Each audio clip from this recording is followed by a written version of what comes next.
जी students, हमारे पास जो आज टॉपिक हम पढ़ेंगे that is related to the motion and force. सबसे पहला कॉन्सेप्ट हम पढ़ेंगे मोमेंट ऑफ फोर्स का, that is also said to be the torque. Number second point पर हम पढ़ेंगे use of torque due to the force, और नंबर थर्ड पॉइंट पर हम पढ़ेंगे इक्विलिब्रियम एंड इट्स कंडीशंस। तो सबसे पहला पॉइंट डिस्कस करना शुरू करते हैं जी। हमारे पास टॉर्क का कॉन्सेप्ट है, हम टॉर्क को इसके अलावा मोमेंट ऑफ फोर्स भी बोलते हैं। डेफिनेशन क्या है? The turning effect of a body about an axis of rotation या pivot due to an applied force is called the torque. Turning effect है ये एक्चुअली। अब यहां पर डेफिनेशंस को फोकस किया करें, डेफिनेशन को याद रखा करें। और number of time MDCAT के पेपर्स में सिर्फ डेफिनेशन ही एमसीक्यूज के तौर पर पूछी गई है, तो डेट्स व्हाई ये आपके पास एक एमसीक्यूज ही बन रहा है। नेक्स्ट पॉइंट पर आते हैं, मैथमेटिकली हम इसे कैसे रिप्रेजेंटेशन देते हैं। मैथमेटिकली हम टॉर्क को लिखते हैं torque vector is equal to the R vector cross the F vector. This means that ये दो वेक्टर्स का क्रॉस प्रोडक्ट है, where F is the force vector and R is said to be the position vector.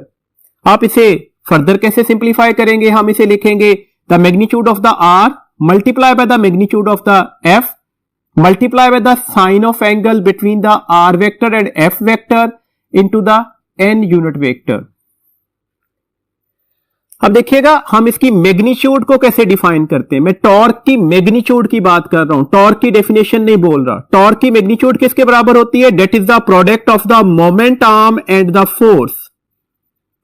अब ये moment arm क्या होता है? Moment arm हमारे पास इज द परपेंडिकुलर डिस्टेंस। ये परपेंडिकुलर डिस्टेंस है, याद रखिएगा। हम इसके अलावा यहां पर एक लफ्ज शॉर्टेस्ट भी बोलते हैं, तो परपेंडिकुलर बोला जाता है या शॉर्टेस्ट डिस्टेंस बोला जाता है। कहां से कहां तक? Of line of action of force and pivot. Line of action of force से लेकर पिवट तक का जो शॉर्टेस्ट या परपेंडिकुलर डिस्टेंस होगा, हम उसके लिए क्या बोलेंगे? That is said to be the moment arm. Moment arm actually distance ही है ना, तो इसके यूनिट्स क्या हो जाएंगे? वो मीटर ही होंगे। अब देखिएगा, लेट्स सपोज मेरे पास एक दरवाजा है, ये यहां पर फिक्स किया हुआ है, ये उसका एक्सिस ऑफ रोटेशन है जहां पर वो दरवाजा घूम सकता है। ये हैंडल है, हम हैंडल की बजाय अगर यहां पर फोर्स लगा दें इस पॉइंट पर, ये line of action of force है या ये पॉइंट ऑफ द फोर्स है। अब देखिएगा, अब मोमेंट आर्म क्या है? अब मोमेंट आर्म कतन ऐसे नहीं लिया जाएगा कि आप यहां से लेकर यहां तक का डिस्टेंस मेजर करें कि ये point of application of force है और ये आपके पास पॉइंट ऑफ रोटेशन था, या ये वाला वो पॉइंट है जहां पर line of axis of rotation से ये फोर्स की लाइन मिल रही है, तो ये डिस्टेंस मोमेंट आर्म नहीं होगा। बात का स्टूडेंट ऐसे भी कैलकुलेट कर लेते हैं कि ये पहले डिस्टेंस ये लिया इसके हैंडल तक का, फिर ये डिस्टेंस ले लिया, तो ये भी मोमेंट आर्म नहीं है। मोमेंट आर्म क्या है? द शॉर्टेस्ट और परपेंडिकुलर डिस्टेंस। कहां से कहां तक? Point of application of the force से लेकर line of axis of rotation तक, या आप इसे पिवट भी कह सकते थे। अब देखिएगा, ये point of application of force है, यहां से डायरेक्टली परपेंडिकुलर अगर मैं line of axis of rotation तक सॉल्व कर दूं, तो ये हमारे पास क्या कहलाएगा? That is the moment arm. ये हमारे पास मोमेंट आर्म कहला रहा है। सिमिलरली सिंपल अगर मैं सिर्फ इस लाइन को भी डिस्कस करता, तो ये भी मोमेंट आर्म है। ये कैसे मोमेंट आर्म है? देखें, अगर मैं line of action of force को फर्दर एक्सीड कर दूं, तो line of action of force के किसी भी पॉइंट से परपेंडिकुलर कहां पर? एक्सिस ऑफ रोटेशन तक, वही क्या कहलाता है? वही हमारे पास मोमेंट आर्म कहलाएगा। तो दैट्स व्हाई मोमेंट आर्म का कॉन्सेप्ट ध्यान में रखिएगा। आगे जाकर फर्दर क्वेश्चन में इसकी हम प्रैक्टिस भी करते हैं ताकि हम इसको आसानी से कैलकुलेट कर सकें, क्योंकि जब भी टॉर्क के रिलेटेड क्वेश्चन आते हैं तो फिगर में बेसिकली डिफिकल्टी स्टूडेंट को मोमेंट आर्म कैलकुलेट करने से ही होती है। देखिएगा, अगला पॉइंट ध्यान में रखिएगा, हमारे पास टॉर्क के यूनिट्स क्या होंगे? That is the newton metre. इसे फर्दर हम किलोग्राम मीटर स्क्वायर पर सेकंड स्क्वायर भी लिख सकते हैं। दिस मींस दैट डायमेंशन आपको नजर आ रही है, capital M, capital L square और कैपिटल टी -2। तो ये आपके पास इसकी डायमेंशन लिखी जा सकती है। मैंने कहा इसकी डायमेंशन क्या होगी? M L square T -2। Dimension के अकॉर्डिंगली भी क्वेश्चन आ सकता है, तो डायमेंशंस याद रखिएगा।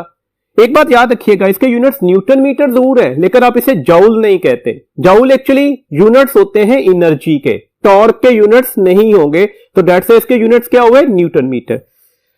नेक्स्ट, नेचर क्या है इसकी, ये एक वेक्टर क्वांटिटी है। कैसे पता लगा वेक्टर क्वांटिटी है, क्रॉस प्रोडक्ट है दो वेक्टर्स का, और दो वेक्टर्स का जब हम क्रॉस प्रोडक्ट लेते हैं तो जो आंसर होगा वो हमारे पास ऑब्वियसली एक वेक्टर क्वांटिटी ही होगा। अभी हमने डिस्कस किया इसकी कोई मैग्नीट्यूड भी होगी, इसकी कोई डायरेक्शन भी होगी। इसकी डायरेक्शन कैसे डिटरमिनेट करेंगे, by the right hand rule. कौन सा राइट हैंड रूल जी, right hand rule of cross product. तो that's why right hand rule of cross product को थोड़ा देर में लेकर आए, उसके अकॉर्डिंगली भी डिफरेंट क्वेश्चंस आपसे पूछे जा सकते हैं। जी देखिएगा हमारे पास अब राइट हैंड रूल है क्या, राइट हैंड रूल क्या है, ये बात आप अच्छी तरह से क्रॉस प्रोडक्ट के टॉपिक्स में पढ़ते आ रहे हो फर्स्ट ईयर से। देखिए राइट हैंड रूल ये है कि सबसे पहला काम क्या करते हैं हम सबसे पहला काम जिन दो वेक्टर्स के दरमियान हमने डायरेक्शन डिटरमिन करनी है उनकी टेल्स मिलाकर ना, याद रखिएगा ये इंपॉर्टेंट फैक्टर है, टेल्स मिलानी है, एक प्लेन बनाते हैं।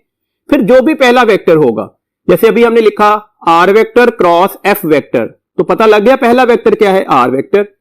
जो भी इनमें से पहला, लेट्स सपोज ये पहला वेक्टर है, उस पर राइट हैंड फिंगर्स रखकर ना सेकंड वेक्टर की साइड पर, जैसे टॉर्क में सेकंड वेक्टर क्या है, फोर्स, उसकी साइड पर हमने through shortest possible angle fingers को कर्ल करना होगा। देखें जब भी आप किसी वेक्टर को किसी दूसरे वेक्टर की साइड पर कर्ल करेंगे तो दो पॉसिबिलिटीज हैं, number one shortest angle, number second अगला हमारे पास पॉसिबिलिटी इसके अलावा एक लॉन्गेस्ट पॉसिबल एंगल भी हो सकता है। तो हमने राइट हैंड फिंगर किसके अकॉर्डिंगली कर्ल करनी है, through shortest possible angle. Then हमारे पास जो पॉइंटेड थंब होगा ना, जिसे आप रेक्ट थंब बोलते हो, that it shows the direction of the cross product. अब अगर ये आर वेक्टर है, ये एफ वेक्टर है, तो इनका क्रॉस प्रोडक्ट क्या था, टॉर्क था, तो एक्चुअली ये किसकी डायरेक्शन को रिप्रेजेंट कर रहा होगा, टॉर्क की डायरेक्शन को रिप्रेजेंटेशन दे रहा होगा। यही बात हमने यहां पर मेंशन की, हमने कहा curl the right hand fingers from R. याद रखिएगा ये आप पोजीशंस चेंज नहीं कर सकते, फ्रॉम एफ टूवर्ड्स आर नहीं कह सकते, from R towards F, because cross product जो होता है ना वो नॉन कम्यूटेटिव इन नेचर होता है ना, तो दैट्स फर्स्ट वेक्टर ही की साइड से हमने सेकंड वेक्टर की साइड पर रोटेट करना शुरू करना है। कौन से एंगल पर, through shortest possible angle. The pointed thumb किसका, राइट हैंड का, gives the direction of the torque. ये हमारे पास किसकी रिप्रेजेंटेशन दे रहा होगा, टॉर्क की रिप्रेजेंटेशन दे रहा होगा, या टॉर्क की डायरेक्शन को डिटरमिन कर रहा होगा। लेट्स सपोज देखें हमारे पास एक नट है यहां पर, ऑब्वियसली ये जो नट है ये यहां पर घूम सकता है, इसके स्क्रूज होते हैं ना, इसमें थ्रेड्स होते हैं जिसकी वजह से हम इसे आसानी से रोटेट करवा रहे होते हैं। तो ये इसका पिवट पॉइंट हो गया। हमने इसे खोलना है तो क्या करना पड़ेगा, हम इसके साथ स्पैनर लेकर आते हैं, स्पैनर पर मैंने यहां पर फोर्स लगाना शुरू कर दी, तो ये वाली लाइन क्या होगी, ये line of action of force कहला रही है। पिवट से लेकर इस line of action of force तक का जो हमारे पास परपेंडिकुलर डिस्टेंस होगा उसे तो हम मोमेंट आर्म बोल रहे हैं, लेकिन अब हम पोजीशन वेक्टर से चल रहे हैं। देखिए ये वाला जो हमारे पास वेक्टर होगा इसे पोजीशन वेक्टर कहेंगे, और आप सबको पता है पोजीशन वेक्टर हमेशा इस पॉइंट से, जिसे पिवट पॉइंट बोल रहे हैं, इससे आउटवर्ड होगा, इसकी डायरेक्शन में नहीं होता। तो अब हमारे पास इसकी डायरेक्शन कैसे कैलकुलेट होगी, हम किसकी डायरेक्शन लेना चाह रहे हैं, टॉर्क की डायरेक्शन लेना चाह रहे हैं ना। तो सबसे पहला काम क्या किया, देखें गलती फिर वही होनी है, ये फोर्स है, ये पोजीशन वेक्टर है, तो अब यहां पर प्लेन नहीं बननी, अभी दोनों की टेल्स नहीं मिल रही, दोनों की हेड्स मिल रहे हैं, तो डेट से ये गलती नहीं करनी। हमने क्या करना है, हमने इसे ऐसे रीड्रॉ करना है कि दोनों की टेल्स मिल रही हो। देखे ना, मैं अगर इस फोर्स की लाइन ऑफ एक्शन को बढ़ा दूं तो ये भी तो फोर्स ही होगी ना, और अगर हम इस पोजीशन वेक्टर की लाइन ऑफ एक्शन को भी प्रोसीड कर देते हैं तो ये आर है। तो अब हमारे पास ये एग्जैक्ट पोजीशन हुई, ये पोजीशन वेक्टर हुआ और ये फोर्स हुई। फर्स्ट हमारे पास वेक्टर क्या है, आर, सेकंड वेक्टर क्या है, एफ। तो राइट हैंड फिंगर्स कहां पर रखेंगे, आर पर। किधर हम इसे कर्ल कर रहे होंगे, शॉर्टेस्ट पॉसिबल एंगल पर, तो रोटेशन इस साइड पर आनी है यहां पर। जब आप इस साइड पर रोटेशन लेकर आएंगे ना फोर्स की साइड पर, तो ये हमारे पास कौन सी पॉसिबिलिटी बन रही होगी, shortest of the possible angle. Then हमारे पास जो रेक्ट थंब होगा वो किस चीज को रिप्रेजेंटेशन दे रहा होगा, वो रिप्रेजेंटेशन दे रहा होगा टॉर्क की डायरेक्शन को। तो इसके अकॉर्डिंगली अगर हम यहां पर टॉर्क कैलकुलेट करना चाह रहे हैं तो हम आर को एफ की साइड पर रोटेट कराएंगे थ्रू शॉर्टेस्ट पॉसिबल एंगल। मैंने आर की लाइन ऑफ एक्शन पर राइट हैंड फिंगर्स रखी, शॉर्टेस्ट पॉसिबल एंगल पर राइट हैंड फिंगर्स को फोर्स की साइड पर कर्ल कर दिया। थंब किस चीज को बता रहा होगा? ये थंब बता रहा है टॉर्क की डायरेक्शन को, और ये अब टॉर्क की डायरेक्शन क्या है? That is out of the plane of paper. तो ऐसे क्वेश्चन आपसे पूछे जा सकते, आपसे पूछा जा सकता था कि इस सिचुएशन पर टॉर्क की डायरेक्शन क्या होगी, तो हमने out of the plane of paper determine कर ली। किस रूल से डिटरमिन की जी? राइट हैंड रूल से। देखिएगा हमारे पास टॉर्क वेक्टर किसके बराबर आया? Are F sine theta. ये आर एफ साइन थीटा क्या है? इसका मैग्नीट्यूड ऑफ टॉर्क है। इस सिचुएशन पर आपको नजर आ रहा है आर और एफ में कितना एंगल बन रहा है? 90 डिग्री। तो साइन ऑफ 90 क्या होगा? 1 हो जाएगा। तो टॉर्क की मैग्नीट्यूड क्या निकलेगी? That is R F. N unit vector किस चीज को बता रहा है? That is direction of the torque. और इसे कैसे डिटरमिन किया हमने? राइट हैंड रूल से। डायरेक्शन क्या निकली? Out of the plane of paper. एक बात और भी हमें क्लियरली यहां पर नजर आ रही है कि ये जो हमारे पास टॉर्क की डायरेक्शन निकल रही है ना, ये टॉर्क जो है परपेंडिकुलर होगा the plane containing by the position vector and the force. In other words आप कह सकते हो that is the perpendicular R and F. तो ये एक इंपॉर्टेंट पॉइंट आ गया। टॉर्क जो है वो हमेशा परपेंडिकुलर होता है the plane containing by the position vector and the force vector. और इसकी जो डायरेक्शन होगी ना, तमाम एंगुलर क्वांटिटीज की तरह along the axis of rotation होती है। तो याद रखिएगा हमारे पास टॉर्क की डायरेक्शन क्या होगी? हम कह सकते हैं that is a perpendicular to the plane containing by R and F.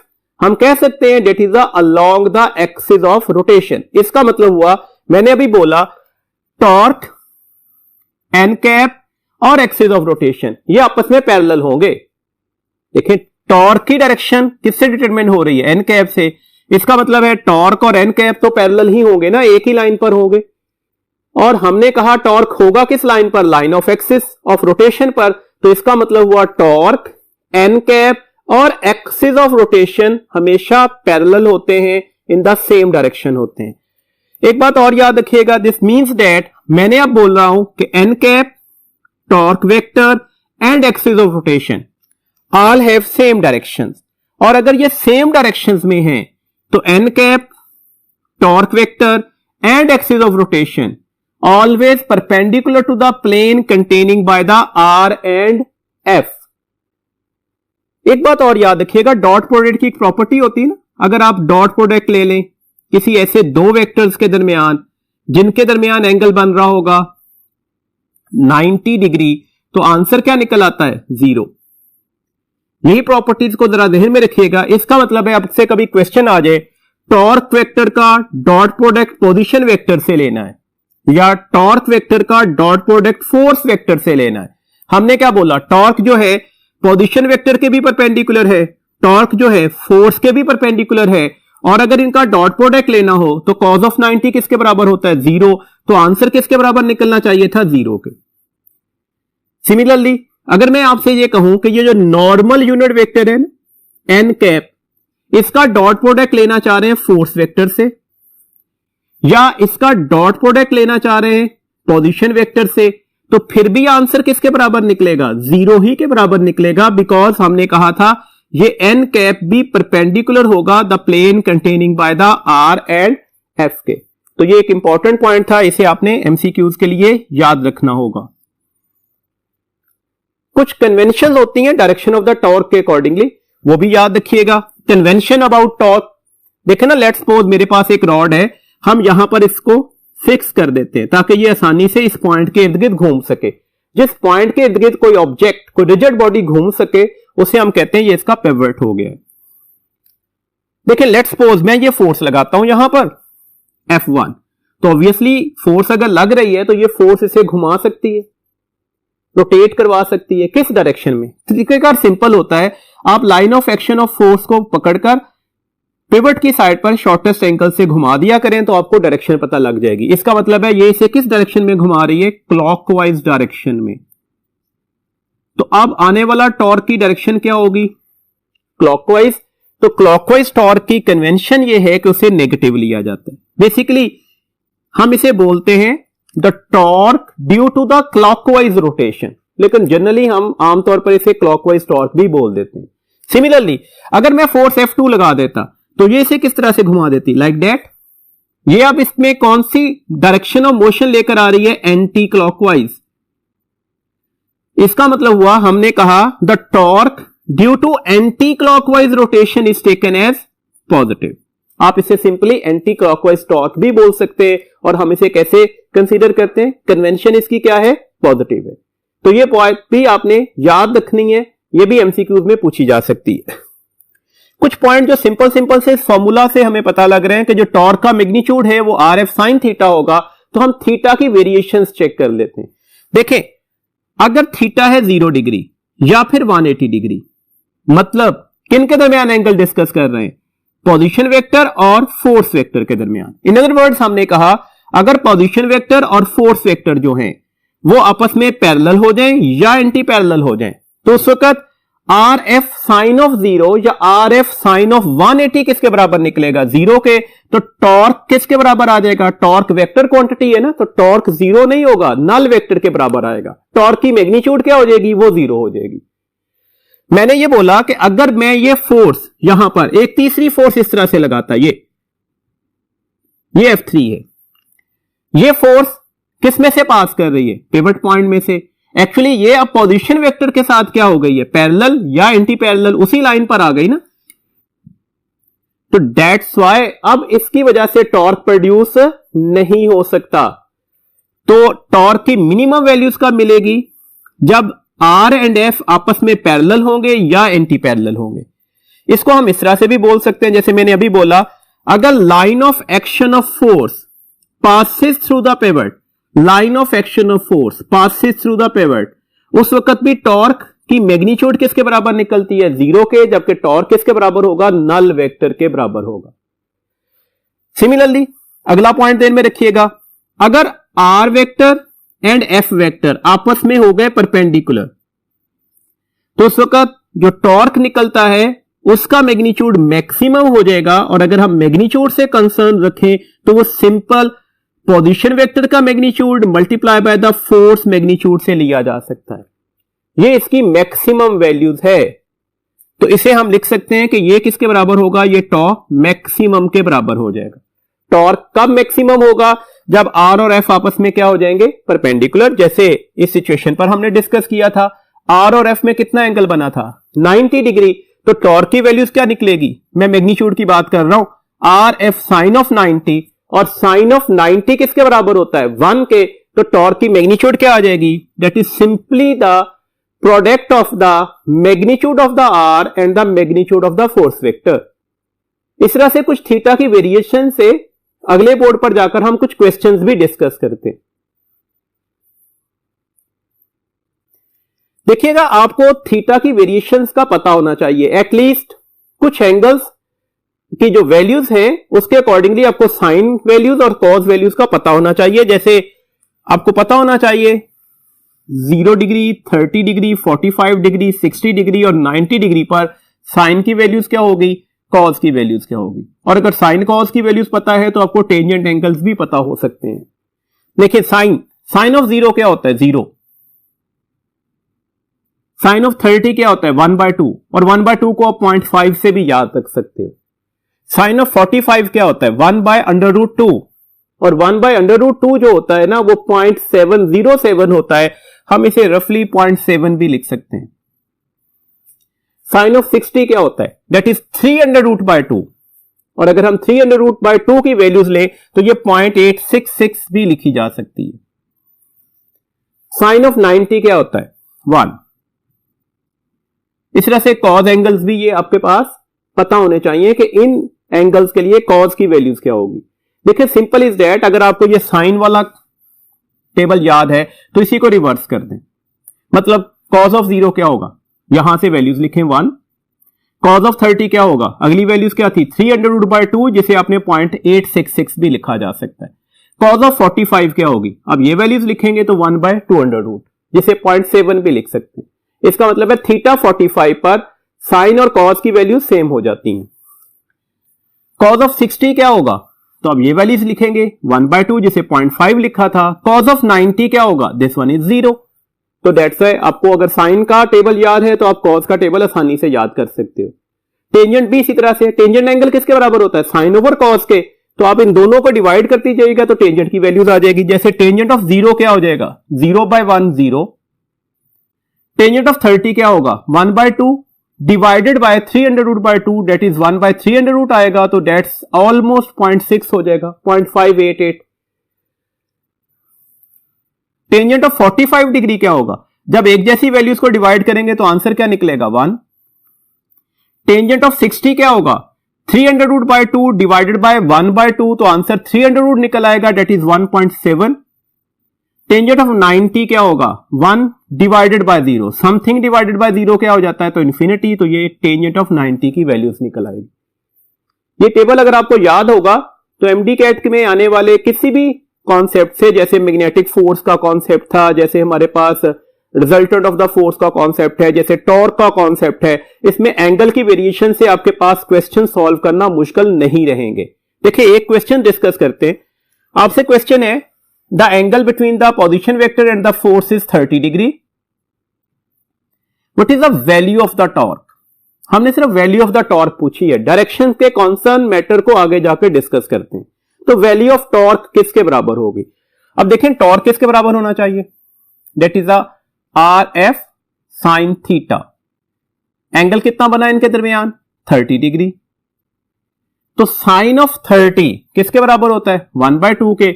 इसका मतलब है आप इसे RF/2 लिख सकते हो। ये साइन ऑफ 30 1/2 हो जाएगा ना। और RF को क्या लिखा था, मैक्सिमम टॉर्क। इसका मतलब है आप इसे half of the maximum torque भी कह सकते हैं। तो दैट्स व्हाई अगर आपको एंगल दे दिया जाए और आपको ये टेबल याद है तो आप इससे आसानी से कैलकुलेशंस कर सकते हो। देखो बात को ऐसे भी कहा जा सकता था कि किस एंगल के ऊपर जो टॉर्क है वो 300 टाइम बाय 2 मैक्सिमम टॉर्क के बराबर हो जाएगा। आपसे पूछा कौन सा एंगल है किसके दरमियान, R और F के दरमियान, जब जो टॉर्क की वैल्यूज निकलेगी ना वो अपनी मैक्सिमम वैल्यूज का 300√2 निकलेगी। तो पता लग गया किस एंगल पर ऐसा हो सकता है, दैट इज 60 डिग्री। तो एंगल क्या निकलना चाहिए, 60 डिग्री। तो डेट्स अगर ये टेबल याद है तो आप आसानी से इसकी कैलकुलेशंस कर सकते हैं। आप अपने तौर पर प्रैक्टिस के तौर पर ये एक दो क्वेश्चंस को सॉल्व जरूर कर लीजिएगा। देखिए बुक में एक फिगर दी गई है, फिगर को जरा थोड़ा फोकस कीजिएगा। हम सिंपल टॉर्क कैलकुलेट करने के पैरामीटर्स तय करना चाह रहे हैं। एक रिजिड बॉडी है हमारे पास, इस रिजिड बॉडी पर ये पिवट है इसका, यहां पर point of application of force है। तो डेट्स इस पॉइंट का पोजीशन वेक्टर क्या होगा, दैट इज R। मैंने अभी बोला जो R है वो पिवट से, ऑरिजिन से आउटवर्ड डायरेक्शन में होता है। ये line of action of force है। अब हमने टॉर्क कैलकुलेट करना है। हम अभी सिर्फ मैग्नीट्यूड कंसर्न मैटर पर चल रहे हैं, तो हमें टॉर्क की मैग्नीट्यूड कैसे लेनी पड़ेगी। हमें पता है टॉर्क की मैग्नीट्यूड किसके बराबर होती है, that is the momentum multiply by the force. Momentum कौन सा डिस्टेंस था, जो फोर्स के परपेंडिकुलर होगा या जो line of action of force तक शॉर्टेस्ट डिस्टेंस होगा। तो अभी हमें नजर आ रहा है कि ये एंगल जो है वो 90 डिग्री तो नहीं बन रहा इस वक्त R और F में। अगर मैं R की लाइन ऑफ एक्शन को बढ़ा दूं तो ये एंगल क्या बनेगा, दैट इज थीटा। मैंने अभी राइट हैंड रूल अप्लाई करते हुए बोला कि दो वेक्टर्स के दरमियान जब हम एंगल तय करेंगे तो उनकी टेल्स मिली हुई होनी चाहिए। तो दैट्स व्हाई ये एंगल इनके दरमियान नहीं बता रहा, बल्कि इन दोनों वेक्टर्स के दरमियान एंगल ये वाला है। करने का तरीकेकार क्या होगा, देखें अगर R और F या कोई भी दो वेक्टर ना पैरेलल हो ना परपेंडिकुलर हो तो करने का तरीकेकार क्या होता है, हम इनमें से किसी एक वेक्टर के कंपोनेंट्स बना लेते हैं। आपको पता है जो दो कंपोनेंट्स बनेंगे उसमें एक कंपोनेंट पहले वाले वेक्टर के पैरेलल हो जाएगा, अलोंग हो जाएगा, और दूसरा कंपोनेंट पहले वाले वेक्टर से क्या हो जाएगा, परपेंडिकुलर। तो हमारा काम निस्बतन आसान हो जाएगा। मैं F के कंपोनेंट्स बनाता हूं। तो कंपोनेंट्स बनाने का आसान तरीकेकार क्या है, आप क्या करेंगे, जिस वेक्टर के कंपोनेंट्स नहीं बनाने उसकी लाइन ऑफ एक्शन को एक्सीड कीजिएगा। आप क्या करेंगे, फोर्स के हेड से परपेंडिकुलर ड्रॉप करेंगे। आपको नजर आया कि एक फोर्स का कंपोनेंट इसी लाइन पर बनता हुआ नजर आ रहा है, जबकि एक फोर्स का कंपोनेंट इस लाइन से परपेंडिकुलर बनता हुआ नजर आ रहा है। जो अलोंग दैट लाइन होगा उसे कॉस कंपोनेंट बोलेंगे, ये F cos थीटा है। और जो हमारे पास कंपोनेंट जो है वो इस लाइन के परपेंडिकुलर होगा, 90 डिग्री पर होगा, उसे एफ साइन थीटा बोलते हैं। याद रखने वाला आसान सा पॉइंट है, एमडी कैट के स्टूडेंट को अमूमन कंफ्यूजन होती है। थीटा के सामने वाली साइड हमेशा साइन ऑफ दैट एंगल से रिप्रेजेंटेशन दी जाती है, तो ये एफ साइन थीटा हो गया। इसका मतलब है कितनी फोर्सेस अब लग रही हैं, दो, एक एफ कॉस थीटा और एक F sine theta. F cos theta का टॉर्क क्या होगा, तो आर को किससे मल्टीप्लाई कर देते हैं, एफ कॉस थीटा से। एफ साइन थीटा का टॉर्क क्या होगा, आर को किससे मल्टीप्लाई करेंगे, आर एफ साइन थीटा। अब देखिएगा हुआ क्या यहां पर, एफ कॉस थीटा किस लाइन पर है, आर वाली लाइन पर। अभी हमने कहा अगर फोर्स की जो लाइन है वो पिवट से पास कर जाए, या फोर्स जो है वो पोजीशन वेक्टर वाली लाइन पर आ जाए, या इनके दरमियान एंगल जीरो बन जाए, तो उसका टॉर्क क्या होता है, जीरो होता है। तो यही सिचुएशन है जी, ये फोर्स की लाइन पिवट में से ही पास कर रही है, तो डेट्स वाई इसका तो टॉर्क नहीं निकलेगा। इसका मतलब है टॉर्क सिर्फ किस वजह से आ रहा है, एफ साइन थीटा की फोर्स की वजह से, तो डेट्स वाई टॉर्क की वैल्यूज क्या लिखी जाएगी, आर एफ साइन थीटा। अच्छा, अब इसका ऑल्टरनेट मेथड देखते हैं। यही हमारे पास बॉडी थी, ये इसका पोजीशन वेक्टर था, ये इसका पिवट पॉइंट है, और यहां पर इस पॉइंट पर फोर्स लग रही है इस दिस डायरेक्शन में। अब हम क्या करते हैं, अब हम करते ये हैं कि अब हम आर पोजीशन वेक्टर के कंपोनेंट्स बना लेते हैं। देखिए करने का तरीकेकार क्या होगा, देखिए किसके कंपोनेंट्स बनाने हैं, आर के, तो फोर्स की लाइन ऑफ एक्शन को एक्सीड कीजिएगा आर के फ्री एंड से। अब इसकी टेल फ्री है ना, यहां से हम परपेंडिकुलर ड्रॉप कर देते हैं, आसान मेथड यही है। अब देखिएगा एक आर का कंपोनेंट किस डायरेक्शन में निकल रहा है, एफ वाली डायरेक्शन में। आप इसे क्या बोलेंगे, जो अलोंग कंपोनेंट होते हैं ना, सेम डायरेक्शन में होते हैं, उसे कॉज कंपोनेंट कहा जाता है। तो ये हमारे पास क्या कहलाएगा, कॉज कंपोनेंट कहलाएगा। ये वाला कंपोनेंट क्या होगा, ये एफ की लाइन के परपेंडिकुलर है, तो इसे क्या बोलेंगे, साइन कंपोनेंट, तो ये आर साइन थीटा होगा। पहली वाली बात दोबारा रिपीट हो रही है, अगर ये एंगल थीटा है तो ये एंगल भी थीटा होगा। थीटा के सामने वाली साइड हमेशा साइन कंपोनेंट होती है, तो ये आर साइन थीटा हो गया। अच्छा, parallelogram method of vector addition के अकॉर्डिंगली भी चल सकते थे, जैसे बुक में फिगर बनी हुई है, देखिए ना, आर कॉस थीटा है तो ये लाइन भी आर कॉस थीटा होगी, ये आर साइन थीटा है तो ये वाली लाइन भी क्या होगी, आर साइन थीटा होगी। आपको वादे तौर पर नजर आ रहा है कि ये आर कॉस थीटा और फोर्स पैरेलल है। This means that R cos theta का जो टॉर्क निकलेगा वो जीरो होगा। अभी हम बार बार डिस्कस करके आ रहे हैं ना कि अगर ये पैरेलल हो गए तो आंसर क्या निकलेगा, टॉर्क का जीरो निकलेगा। इसका मतलब है टॉर्क कौन सी चीज प्रोड्यूस कर रही होगी, R sine theta, because R sine theta force के साथ क्या है, परपेंडिकुलर है। तो अब टॉर्क की मैग्नीट्यूड किसके बराबर आ गई, R sine theta into force. तो वन एंड सेम आंसर आ गया ना, बस अ लिटिल बिट डिफरेंस है। देखें यहां पर फोर्स कितनी लग रही है इस सिचुएशन पर, F sine theta, moment arm क्या है, are, that is actually the perpendicular distance between the force and the pivot. तो that's why अब यहां पर मोमेंट आर्म आर है, फोर्स एफ साइन थीटा, यहां पर फोर्स कितनी लग रही है, एफ। अब मोमेंट आर्म क्या है, आर साइन थीटा। तो ये लिटिल बिट वेरिएशन थी, इसके अकॉर्डिंगली आपसे क्वेश्चन पूछे जा सकते हैं, लेकिन आपको फिलहाल फॉर्मूला तो एक जैसा ही नजर आ रहा है, that is R F sine theta.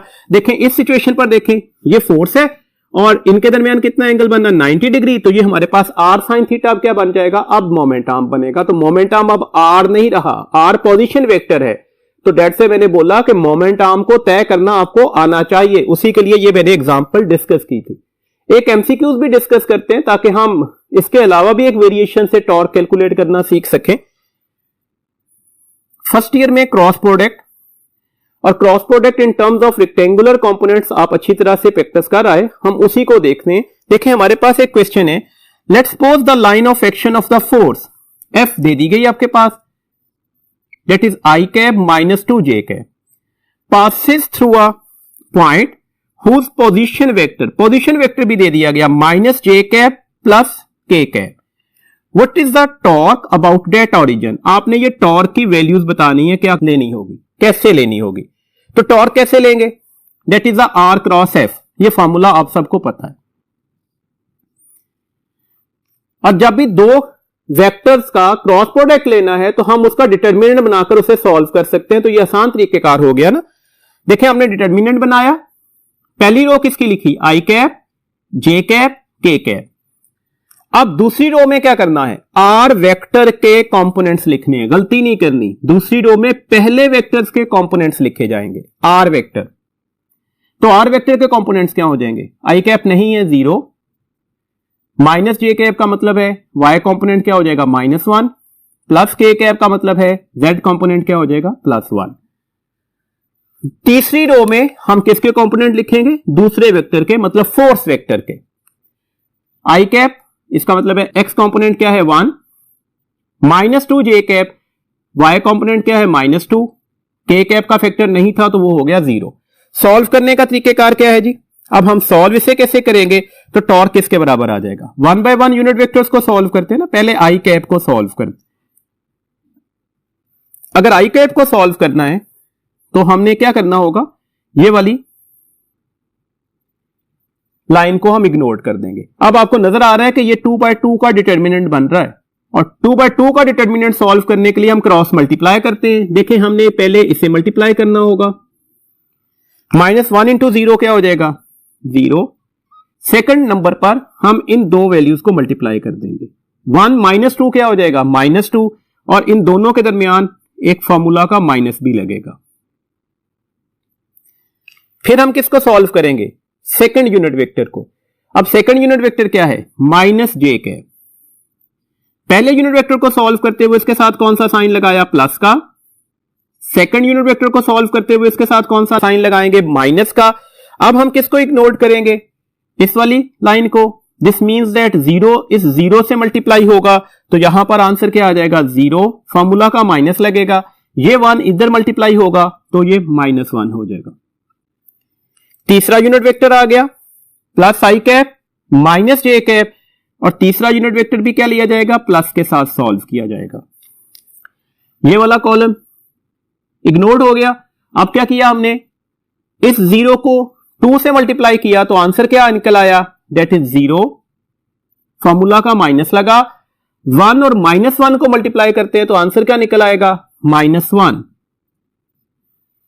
तो अब आंसर क्या आ गया, माइनस इंटू माइनस 2, तो 2 I cap minus into minus plus J cap minus into minus plus K cap. तो ये आपके पास इसकी वैल्यूज निकल आई।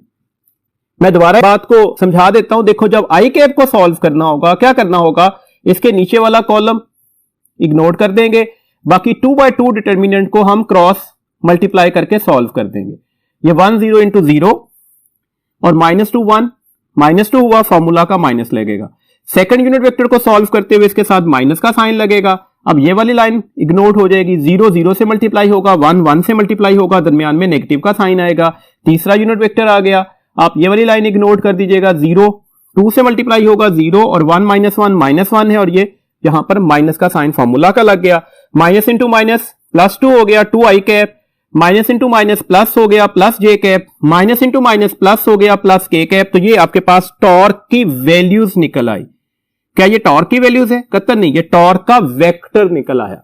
अगर आपसे कहा जाता टॉर्क का मैग्नीट्यूड लेना है तो अब कैसे लेते, तो टॉर्क का मैग्नीट्यूड के लिए क्या करना पड़ता, वही बात, एक्स कंपोनेंट का स्क्वायर प्लस वाई कंपोनेंट का स्क्वायर प्लस जी कंपोनेंट का स्क्वायर होल अंडर रूट भी लेना पड़ता। तो डेट्स ए क्वेश्चन पर फोकस कीजिएगा। अगर तो कहा जाए टॉर्क अबाउट ओरिजिन क्या होगा, तो ये निकल आया, और कहा जाता टॉर्क की मैग्नीट्यूड क्या होगी, तो फिर हम इसे इस तरह से सॉल्व कर लेंगे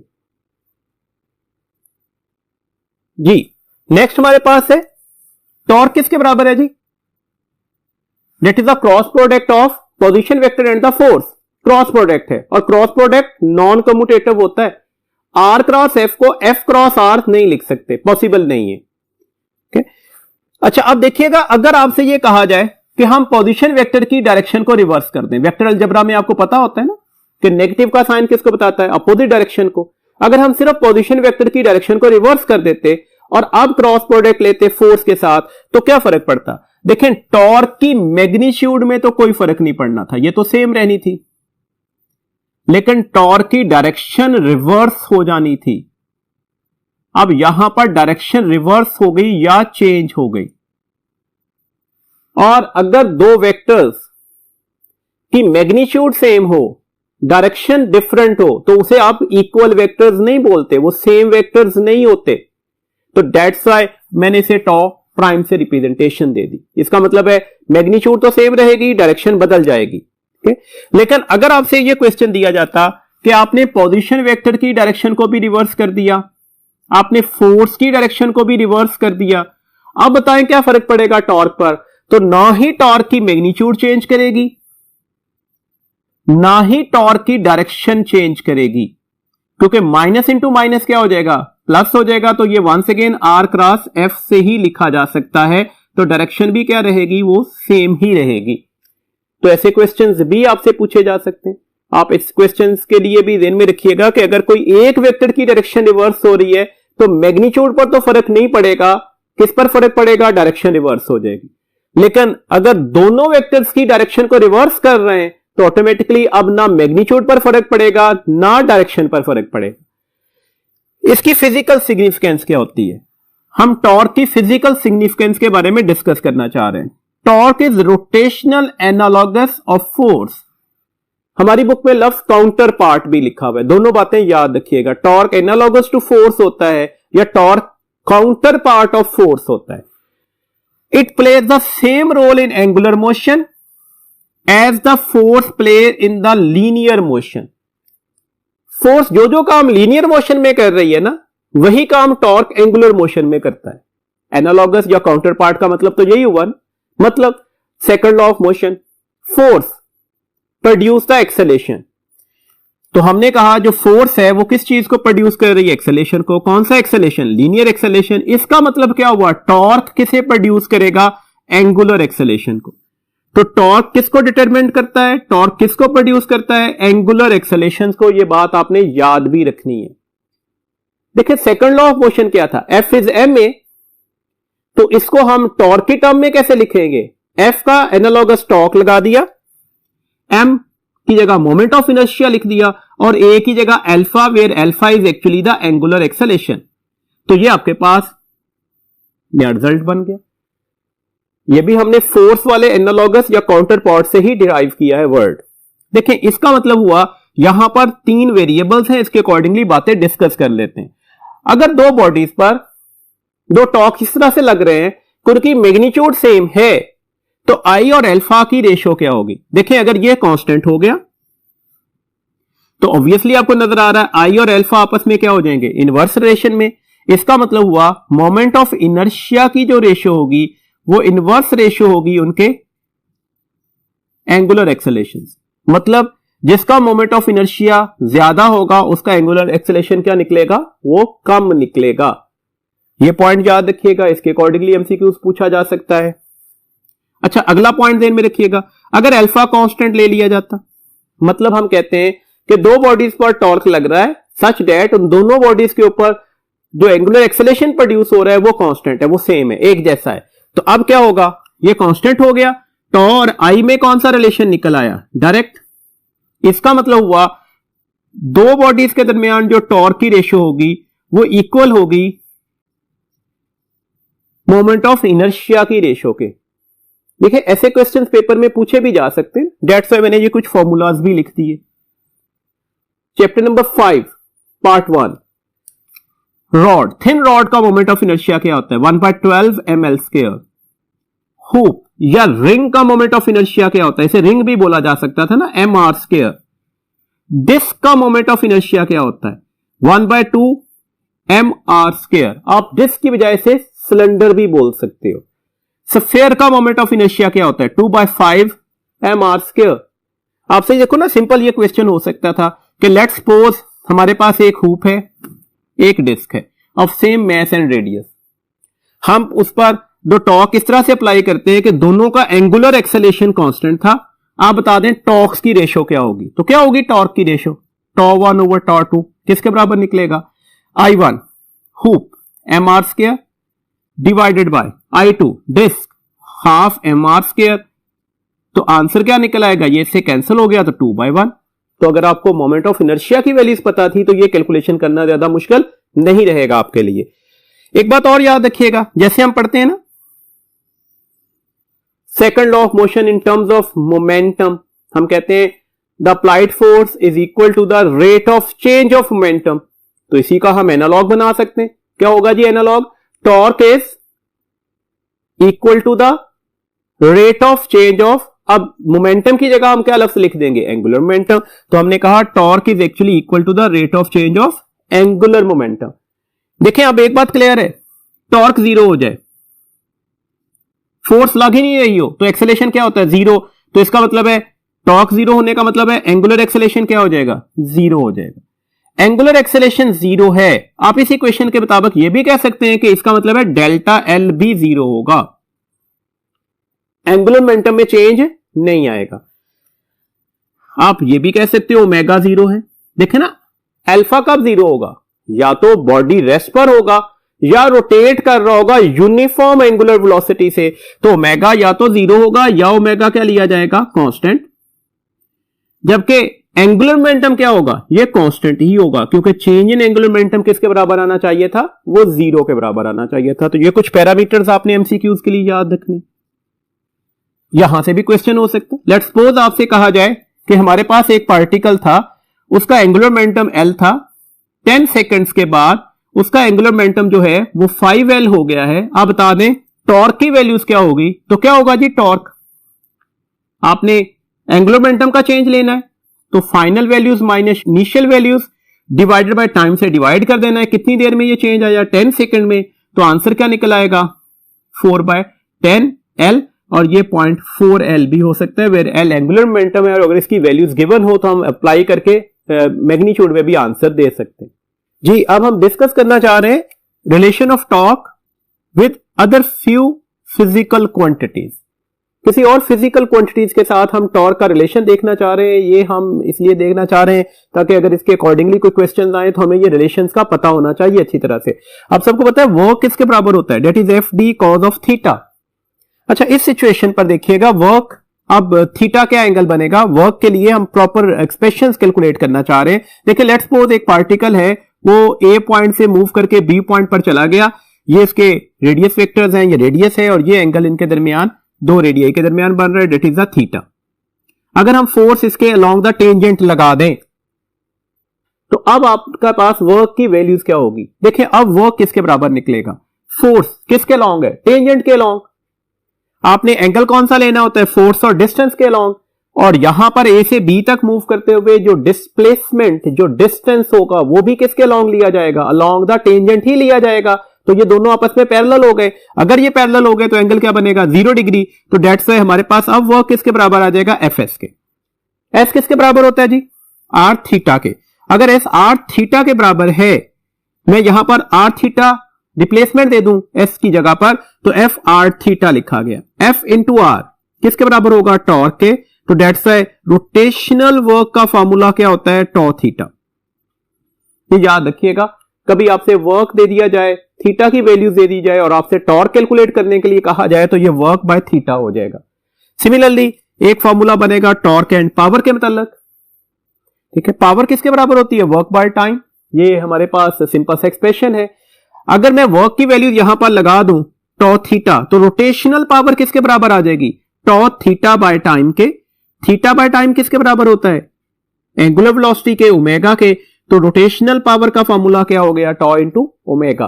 दिस मीन्स दैट आपसे कहा जाए कि टॉर्क कैलकुलेट करना है और आपको पावर की वैल्यूज दे दी गई हो, एंगुलर वेलोसिटी भी गिवन हो, तो आप पावर को एंगुलर वेलोसिटी से डिवाइड करेंगे तो आप टॉर्क की वैल्यूज भी कैलकुलेट कर सकते हैं। इस एक्सप्रेशन में ना जनरली एक स्टूडेंट का कंफ्यूजन होता है। वो कंफ्यूजन इस तरह से है कि लेट्स सपोज एक पार्टिकल पॉइंट ए से पॉइंट बी पर मूव कर रहा है, ये इस पर लगने वाली सेंट्रीपिटल फोर्स है, तो अब वर्क डन क्या होगा? ये तो बात हम पढ़ते आ रहे हैं, फर्स्ट ईयर में बार बार पढ़ी कि इस वक्त वर्क की वैल्यूज क्या होगी? 0 होगी। क्यों 0 होगी? बिकॉज सेंट्रीपिटल फोर्स जो है वो अपनी डिस्प्लेसमेंट, यहां पर जो डिस्टेंस कवर्ड होगा ना वो किसके लॉन्ग लिया जाएगा? टेंजेंट के लॉन्ग। उनके दरमियान कितना एंगल बनेगा? 90 डिग्री। और कॉज ऑफ 90 किसके बराबर आता है? 0 के बराबर आता है। तो डेट से तो वर्क 0 होगा। तो कौन कहते हैं इधर आपने वर्क कैसे कैलकुलेट कर लिया? देखिए बच्चे, मैंने इसलिए बात की कि यहां पर अब हमने फोर्स अलोंग द टेंजेंट लगाई है। मैंने इसमें कतन टुवर्ड्स द सेंटर या सेंट्रीपिटल फोर्स का जो है डिस्क्रिप्शन नहीं दिया। इस सिचुएशन पर याद रखिएगा टॉर्क भी जो है ना वो 0 ही होता है, क्योंकि फोर्स और पोजीशन वेक्टर सेम लाइन पर आ जाएंगे। जब ये सेम लाइन पर होंगे तो इस सिचुएशन का टॉर्क जो होगा वो 0 ही लिया जाता है। देखें अब हम R और F में डिफरेंट वेरिएशन ऑफ एंगल के अकॉर्डिंगली टॉर्क की वैल्यूज को कैलकुलेट करते हैं। देखें लेट्स सपोज आपसे कहा जाए कि ये हमारे पास इस तरह से है कि एक रॉड रखा हुआ है हमने, यहां पर पिवट पॉइंट है, O पॉइंट पर पॉइंट P पर मैं फोर्स लगा रहा हूं such that force make an angle alpha with the perpendicular. अब बताएं टॉर्क की वैल्यूज क्या होगी। देखिए ये बात तो हम कैलकुलेट कर आए, हमने कहा कि अगर ये पिवट पॉइंट है, ये पॉइंट P है जहां पर ये फोर्स लग रही है, तो ये R और F के दरमियान ये वाला एंगल क्या कहलाएगा, थीटा कहलाएगा। इस सूरत में हमने कहा था कंपोनेंट्स बना लेते हैं F के। F का एक कंपोनेंट्स बनेगा R के परपेंडिकुलर और एक कंपोनेंट बनेगा R की डायरेक्शन में। थीटा के सामने वाला हमने कहा था जो कंपोनेंट होता है वो साइन कंपोनेंट होगा, तो ये F साइन थीटा हो गया। तो दैट्स व्हाई टॉर्क की वैल्यूज क्या आ जाएगी, RF साइन थीटा। ये बातें तमाम स्टूडेंट के जहन में बहुत अच्छी तरह से प्रिंट होती हैं, तो दैट्स व्हाई फौरन से पहले आंसर साइन वाला कंपोनेंट ढूंढा जाता है। देखिए यहां पर यही लिटिल बिट वेरिएशन है। वेरिएशन क्या है, हमने ये बोला कि ये जो एंगल दिया गया है ना, ये F का परपेंडिकुलर के साथ दिया गया, F का पोजीशन वेक्टर या OP लाइन के साथ एंगल नहीं दिया गया है। तो दैट्स व्हाई सबसे पहले तो हमें यहां पर कोई एंगल फाइंड आउट करना पड़ेगा जो OP लाइन या पोजीशन वेक्टर और फोर्स के दरमियान बनेगा। या अगर हम इसे इसी तरह से कैलकुलेट करना चाह रहे हैं तो हमें F के कंपोनेंट्स बनाने पड़ेंगे। ये एक F का कंपोनेंट बनेगा और ये दूसरा F का कंपोनेंट बन गया हमारे पास।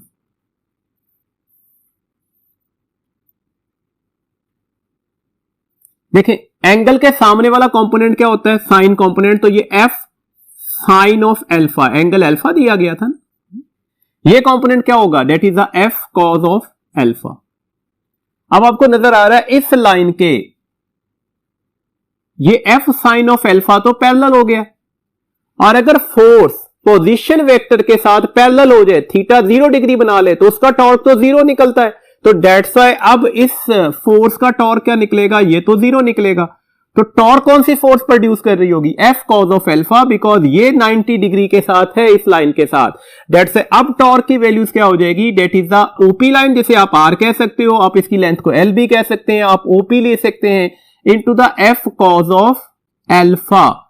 तो अब ये एक्सप्रेशन करेक्ट होगा। देखें कंडीशन ऑफ द क्वेश्चन बदली, हमने फोर्स का एंगल हमने पोजीशन वेक्टर की बजाय फोर्स का एंगल परपेंडिकुलर लाइन के साथ दे दिया, तो साथ ही हमारे पास पैरामीटर भी बदल गए, टॉर्क की वैल्यूज भी बदल गई। तो यहां पर इसलिए एंगल पर खास तौर पर आपको फोकस करना होगा, उसके अकॉर्डिंगली आपने एग्जैक्ट ऑप्शंस को ढूंढना होगा।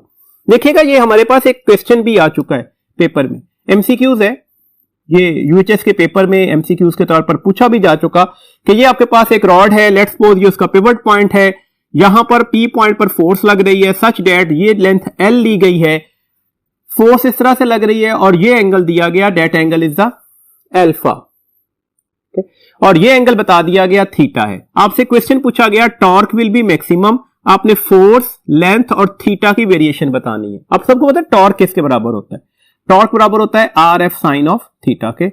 यहां पर इसकी जगह पर हम L लिख देते हैं, तो ये LF साइन थीटा। देखें बात क्लियर है, डायरेक्ट रिलेशन है। तो आप ये मोमेंटम जितना बड़ा करते जाएंगे ऑब्वियसली उतना हमारे पास टॉर्क की वैल्यूज क्या करती जाएगी, बढ़ती जाएगी। दिस मींस दैट इसकी वैल्यूज क्या करनी पड़ेगी, लार्ज। ये भी क्लियर है। टॉर्क और फोर्स में भी कौन सा रिलेशन है, डायरेक्ट। दैट्स व्हाई अब यहां पर भी ये क्लियर है कि अगर आपको टॉर्क की मैग्नीट्यूड को बढ़ाना है, मैक्सिमम करना है, तो फोर्स को भी क्या करना पड़ेगा, लार्ज करना पड़ेगा, फोर्स की वैल्यूज को भी बढ़ाना पड़ेगा। अगला कंफ्यूजन पॉइंट है, स्टूडेंट यहीं से धोखा खाते हैं, यहीं से ट्रैप में आते हैं। टॉ और sine theta direct relation, sine 0 0, sine 90 1, तो थीटा जैसे जैसे बढ़ता जाएगा साइन की वैल्यूज बढ़ती जाएगी। इसका मतलब है स्टूडेंट कहेंगे कि यहां पर थीटा भी लार्जर करना पड़ेगा। तो बात अब देखिएगा हमारे पास एक्सप्रेशन कैसे दिया गया है। हम इस वक्त इस रिलेशन के साथ हमने अल्फा वेरिएशन के साथ डिफरेंशिएशन देनी है। अभी हमने बोला टॉ किसके बराबर निकलेगा, RF कॉज ऑफ अल्फा के, या that is the LF cause of alpha. This means that ये थीटा बढ़ाने का मतलब है कि आप इस फोर्स को इधर लेके जा रहे होगे। आर और एफ के दरमियान एंगल क्या करता जाएगा, बढ़ता जाएगा। और अगर ये एंगल बढ़ता जाएगा तो ऑटोमेटिकली उस सिचुएशंस के ऊपर होना क्या है, हमारे पास टॉर्क बढ़ना चाहिए। तो अगर तो यहां पर ये थीटा मेंशन किया गया था तो बिल्कुल क्लियर कि ये यहां पर क्या करना पड़ेगा, लार्ज करना पड़ेगा। लेकिन क्वेश्चन में कंफ्यूजन यहां पर क्रिएट किया जाएगा कि what about the alpha angle. देखिए क्लियर है, अगर आप ये वाला एंगल थीटा बढ़ाना चाह रहे हैं तो एफ फोर्स इस साइड पर मूव कर रही होगी टुवर्ड्स द परपेंडिकुलर। इसका मतलब है परपेंडिकुलर और फोर्स के दरमियान एंगल पहले से क्या कर रहा होगा, कम हो रहा होगा। तो टॉर्क को मैक्सिमम करना है तो अल्फा एंगल को क्या करना पड़ेगा, डिक्रीज करना पड़ेगा। तो ये क्वेश्चन पेपर में इस तरह से पूछा गया था कि टॉर्क मैक्सिमम लेना है, what is the behaviour of force length and this angle alpha. आप इसे थीटा से भी मार्क कर सकते थे। अगर तो डायरेक्टली इस लाइन और फोर्स के दरमियान एंगल दिया गया होता तो फिर तो रिलेशन बिल्कुल सीधा सीधा सा है। लेकिन अगर एंगल दिया जाए फोर्स और परपेंडिकुलर के दरमियान तो टॉर्क को बढ़ाने के लिए angle between the force and perpendicular क्या करना पड़ेगा, कम करना पड़ेगा। तो ये एक लिटिल बिट वेरिएशन है, इसको याद रखिएगा। देखिए सिंपल पेंडुलम के कुछ क्वेश्चंस पर आते हैं। हमारे पास एक सिंपल पेंडुलम है, ये एंगल बना रहा है विद वर्टिकल थीटा। यहां पर आपको नजर आ रहा है कि ये इसका वेट होगा।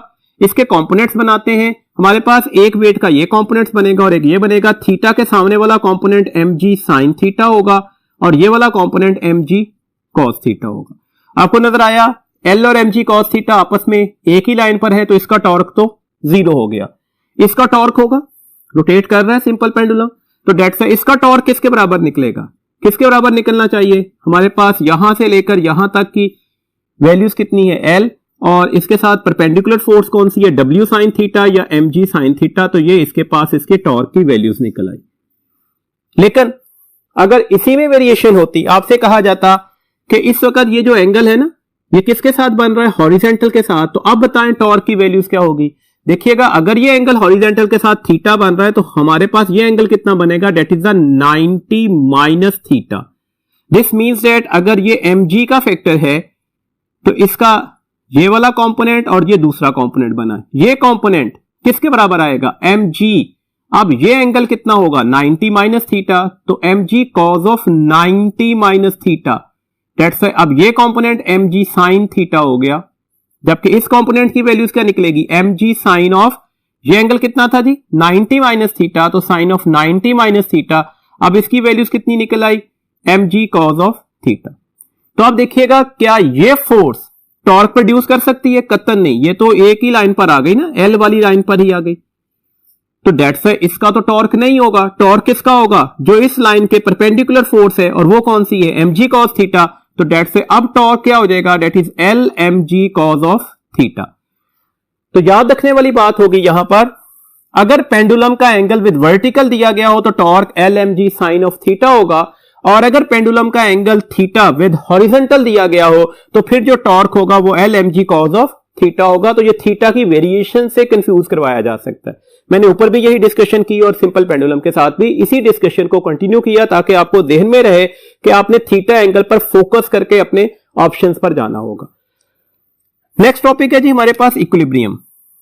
इक्विलिब्रियम क्या होता है जी, a body is at rest, या तो वो रेस्ट पर हो और मूविंग विद कांस्टेंट वेलोसिटी और rotating with constant angular velocity, then it is said to be in the state of complete equilibrium. हम इसे कहते हैं कि आप कंप्लीट इक्विलिब्रियम की स्टेट में। हमने क्या कहा, या तो रेस्ट पर होगा या फिर क्या कर रहा होगा, वेलोसिटी कांस्टेंट होगी। सिमिलरली हमने बोला ओमेगा भी कांस्टेंट हो सकता है, अगर वो सर्कुलर मोशन को फॉलो कर रहा था तो वो कंप्लीट इक्विलिब्रियम में होगा। अब यहां से ये बात बिल्कुल क्लियर है, अगर वो रेस्ट पर है तो ऐसे इक्विलिब्रियम को क्या कहा जाता है, ये स्टैटिक इक्विलिब्रियम है। अगर एक गाड़ी स्ट्रेट रोड के ऊपर कांस्टेंट स्पीड से मूव कर रही है तो वो भी इक्विलिब्रियम में ही है। इस इक्विलिब्रियम को क्या बोला जाएगा, डायनामिक इक्विलिब्रियम बोला जाएगा। अब पंखे को चला दें, पंखे की स्पीड कंटिन्यूअसली बढ़ती जाएगी, बढ़ते बढ़ते किसी लम्हे कांस्टेंट हो गई, उस वक्त स्पीड कांस्टेंट होने का मतलब उसका ओमेगा भी कांस्टेंट हो गया। तो डेट्स है अब वो कहां पर होगा, अब उसका ओमेगा कांस्टेंट है तो उस वक्त उसकी कंडीशन को क्या बोलेंगे, वो मूव करता हुआ रोटेट करता हुआ continuously with constant angular speed move कर रहा है, तो दैट्स व्हाई अब यहां पर वो किस कंडीशन पर होगा, अब वो डायनामिक इक्विलिब्रियम में होगा। तो ये दोनों कंडीशंस किसको रिप्रेजेंटेशन दे रही है, डायनामिक इक्विलिब्रियम को। तो इक्विलिब्रियम की फर्दर दो काइंड्स हमने डिस्कस की, स्टैटिक इक्विलिब्रियम या फिर डायनामिक इक्विलिब्रियम। नेक्स्ट देखिएगा जी, हमारे पास फर्स्ट कंडीशन ऑफ इक्विलिब्रियम क्या है जी। फर्स्ट कंडीशन ऑफ इक्विलिब्रियम है the sum of all the forces acting on a body should be zero. Sum of all the forces, ये कब पॉसिबल है, जब sum of all the forces acting along the x axis zero. कैसे हो सकता है, अगर एक बॉडी के ऊपर जितनी राइट साइड पर फोर्स लग रही है उतनी ही लेफ्ट साइड पर फोर्स लगनी शुरू हो जाए, तो उसका समेशन एफ एक्स किसके बराबर निकलेगा, जीरो के। इसका मतलब है sum of all the forces acting along the x axis zero कब होगा, जब sum of the forces acting along right side should be equal to the sum of the forces acting along the left side होती है। Similarly summation F Y zero होना चाहिए। Summation F Y zero कब होगा, जब भी let's suppose आपने एक टेबल टॉप के ऊपर एक बुक रख दी, इसकी डाउनवर्ड फोर्स क्या है, वेट, इस पर अपवर्ड फोर्स कौन सी लग रही है, रिएक्शन ऑफ द टेबल। तो समेशन एफ वाई जीरो निकला। समेशन एफ वाई कब जीरो हो सकता है, जब जितनी फोर्सेस किस साइड पर लग रही हैं, डाउनवर्ड, उतनी ही फोर्स किस साइड पर लगनी चाहिए, अपवर्ड। तो ये समेशन एफ वाई की कंडीशन आ गई। इस सूरत में हम कहते हैं कि इसका जो लीनियर एक्सेलेरेशन है ना, वो जीरो होना चाहिए। तो दैट्स व्हाई हम इसे ट्रांसलेशनल इक्विलिब्रियम भी बोलते हैं। ये कंडीशन हमारे पास किसको लीड कर रही है, ट्रांसलेशनल इक्विलिब्रियम को।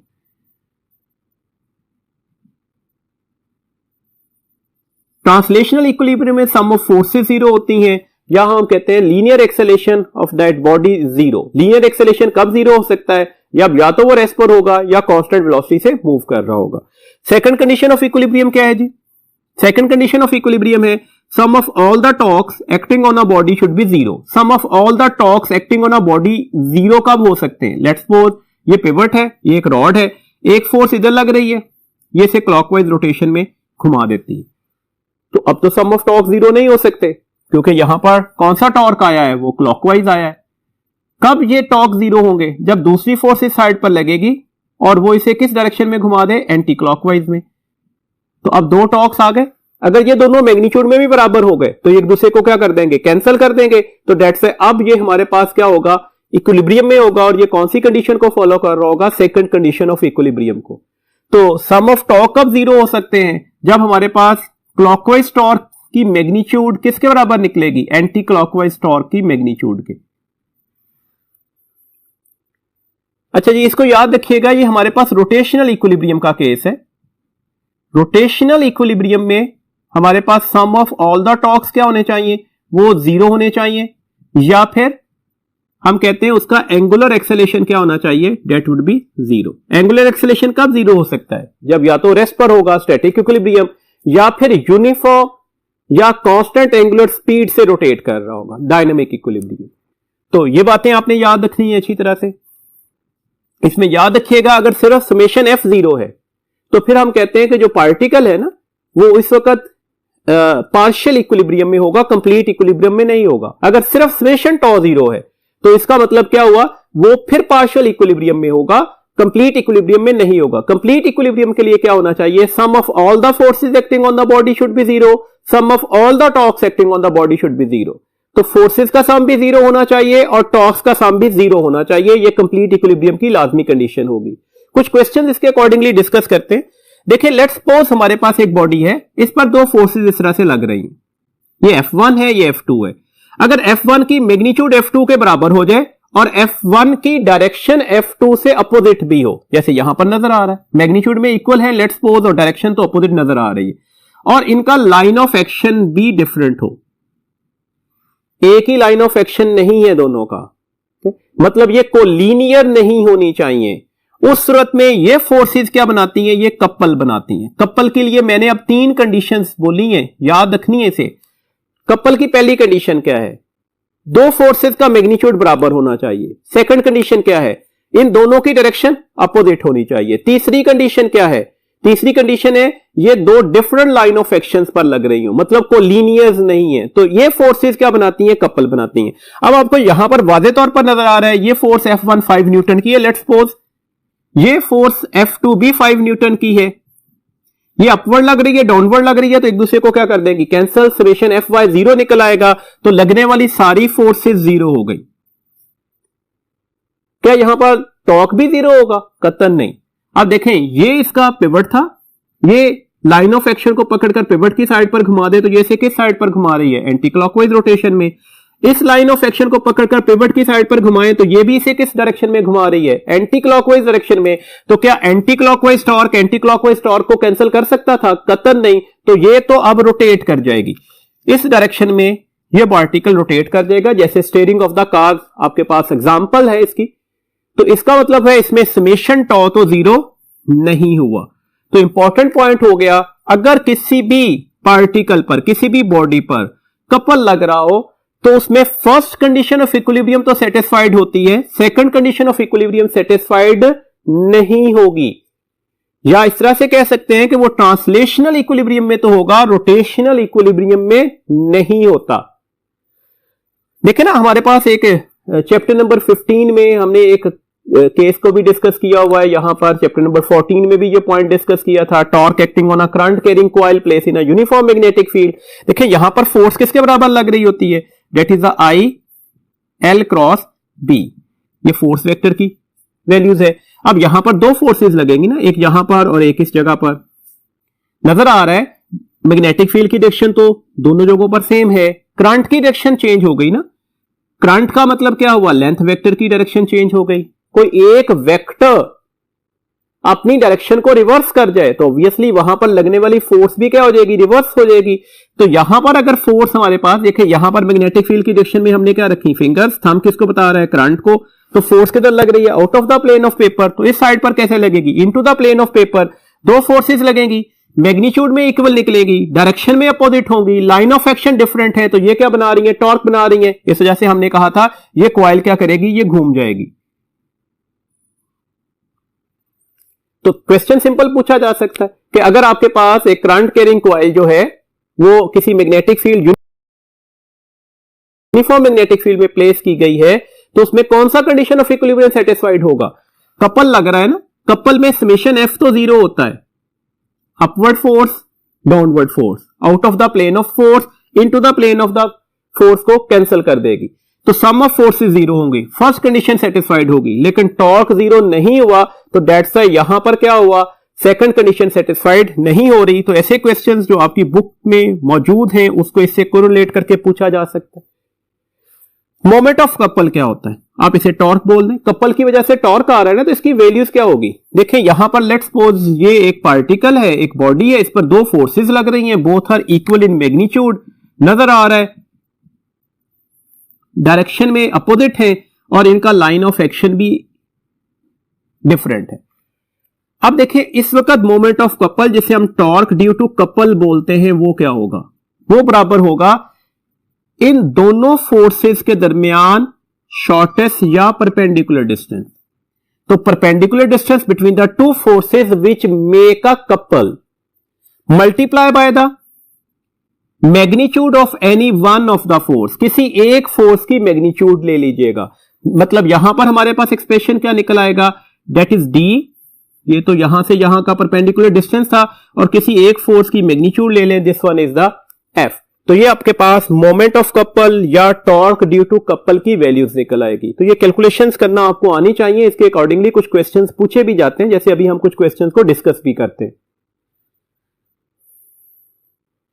देखिए यहां पर हम थीटा की वेरिएशन से चल रहे हैं, फिर एक न्यूमेरिकल प्रॉब्लम को डिस्कस करूंगा ताकि आपकी थोड़ी प्रैक्टिस हो जाए। लेट्स सपोज आपसे कहा जाए कि ये एक रॉड है, इस रॉड की जो लेंथ दी गई वो x है, इस पर दो फोर्सेस लग रही हैं, both are equal in magnitude, दोनों की मैग्नीट्यूड हमने f से रिप्रेजेंटेशन दे दी, ये एंगल बन रहा है थीटा। आप बता दें अब यहां पर टॉर्क की वैल्यूज क्या होगी। देखें ना, आपके पास एक फोर्स ये लग रही है, इस फोर्स का ये लाइन ऑफ एक्शन है, एक फोर्स ये लग रही है, इसका ये लाइन ऑफ एक्शन। तो करना क्या होगा, आपको इन दोनों फोर्सेस के दरमियान सबसे पहले तो परपेंडिकुलर डिस्टेंस लेना होगा। तो किसी एक फोर्स के लाइन ऑफ एक्शन से परपेंडिकुलर ड्रॉप कीजिएगा सेकंड फोर्स के ऊपर, तो ये इसका कपल आर्म हो गया। आप ऐसे भी कर सकते थे कि अगर मैं इस फोर्स से परपेंडिकुलर ड्रॉप कर दूं और दिस फोर्स, तो फिर भी ये कपल आर्म है, आमने सामने की साइड्स बराबर ही होंगी, तो ये कपल आर्म है, जिस तरह से मर्जी ले ले।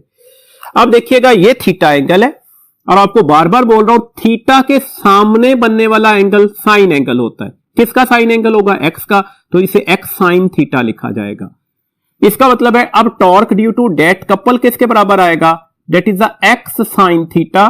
ये कपल आर्म आया या द शॉर्टेस्ट या perpendicular distance between the two force आई, और किसी एक फोर्स की मैग्नीट्यूड से इसे क्या कर देंगे? मल्टीप्लाई कर देंगे, तो ये हमारे पास इसका आंसर निकल आया।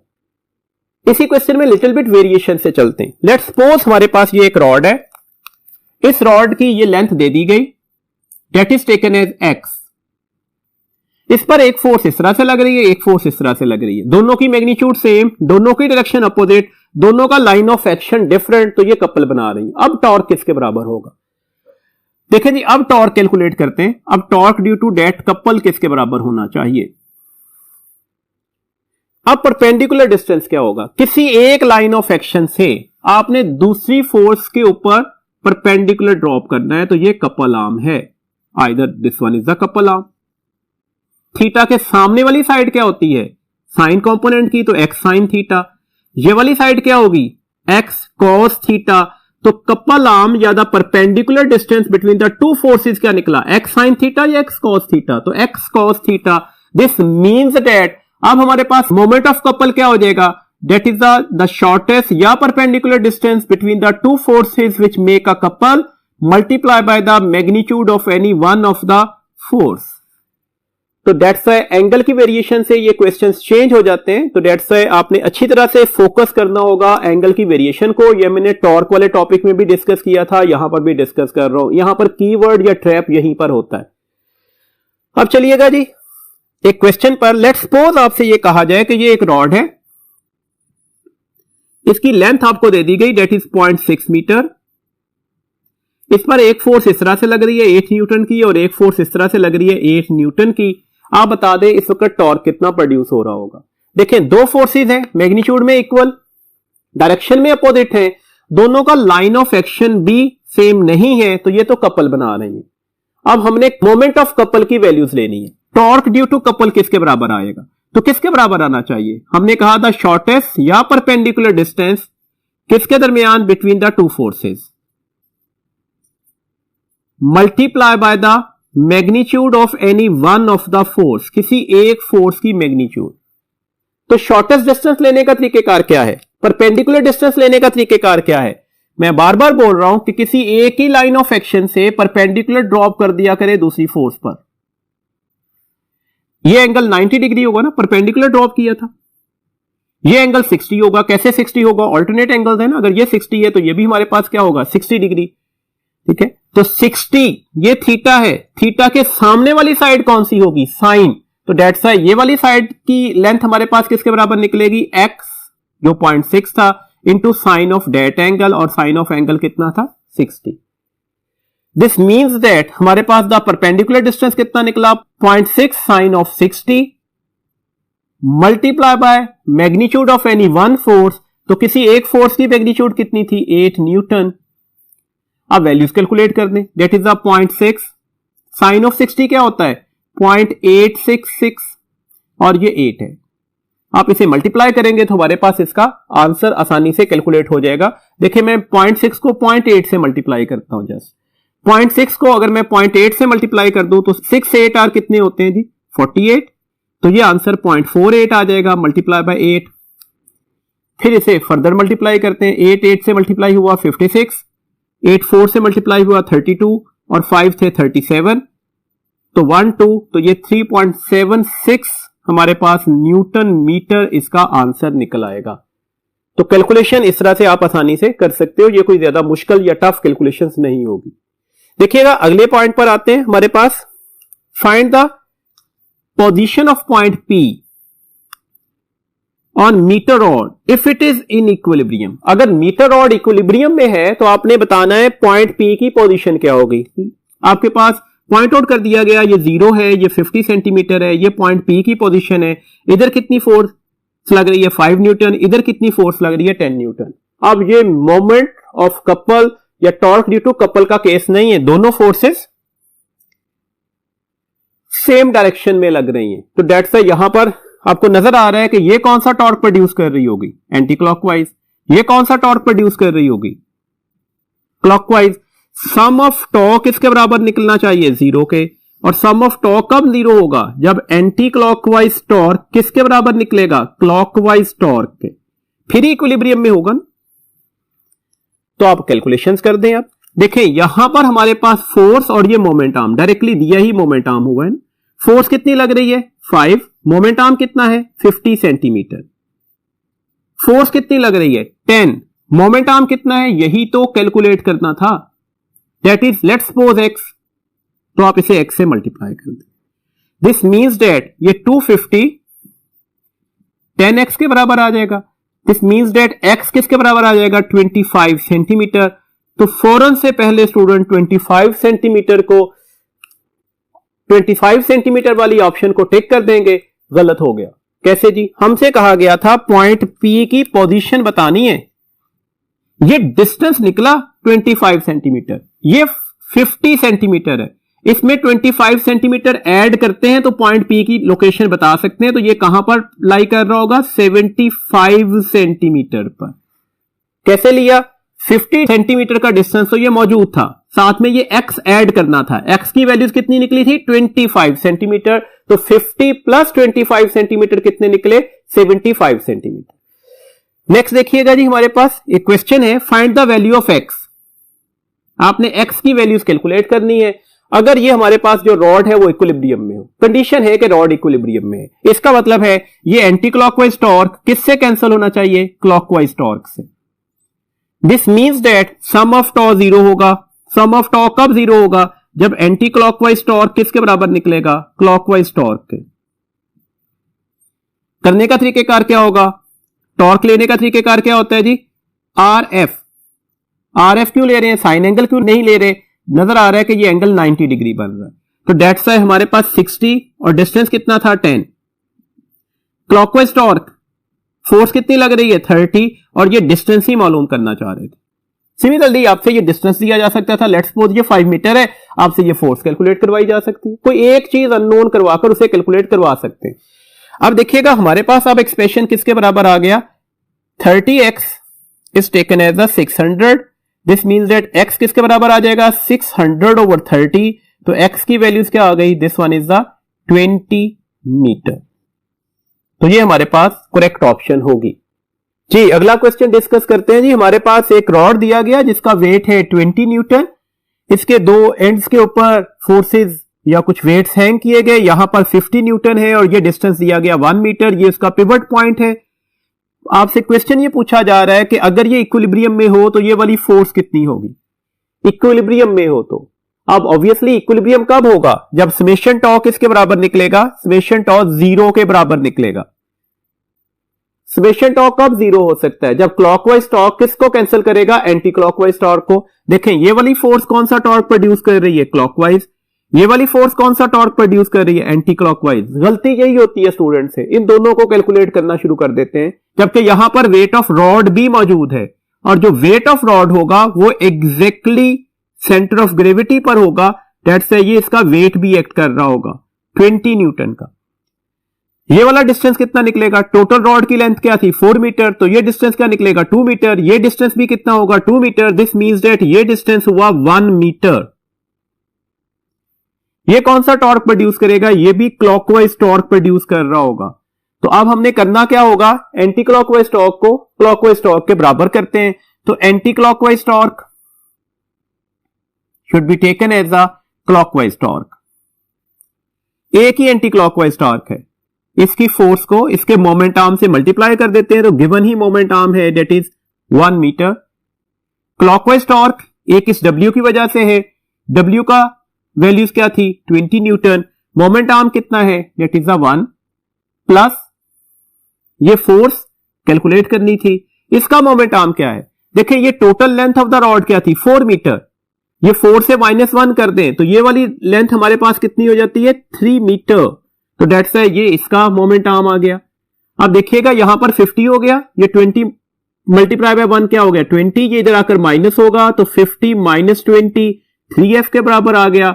दिस मीन्स दैट F किसके बराबर आ जाएगा? 50 से अगर हम 20 को माइनस करते हैं तो ये 30 हो जाएगा, और ये 3 इधर आकर डिवाइड कर रहा है तो ये 10 न्यूटन होनी चाहिए। तो हम इस तरह से समेशन टॉ को प्रोसीड करते हुए अपनी एग्जैक्ट वैल्यूज पर आ गए। तो कौन सा ऑप्शन निकलेगा इस फोर्स का? That is the 10 Newton.